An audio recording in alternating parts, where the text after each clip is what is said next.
થોડું ભાઈ આઈન પરથી મારો કાપી લીધી છે. તો આપણે સૌથી પહેલા અત્યારે આમાં કલમ કરવાની છે. તો ધૂળ લઈ લેવાની છે અને આમાં ભરી દેવાની છે.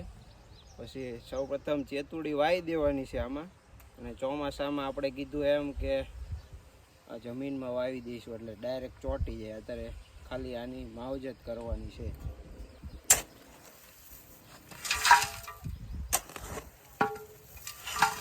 મિત્રો આપણે કલબ કરવા માટે આ દેશી છાણ છે એને આવી રીતે ઉપર લગાવવું પડે.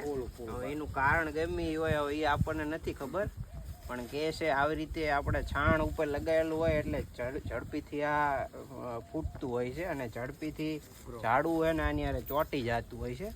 તો આ દેશી જુગાડ બધા એમાં કર્યો છે ને ઉપર પ્લાસ્ટિકની થેલી લગાવી દીધી એટલે આ પડી ન જાય છાણ. એટલા માટે હવે અત્યારે વાવવી છીએ, જોઈએ હવે એકાદ મહિનામાં સક્સેસ થાય છે કે નથી થતું.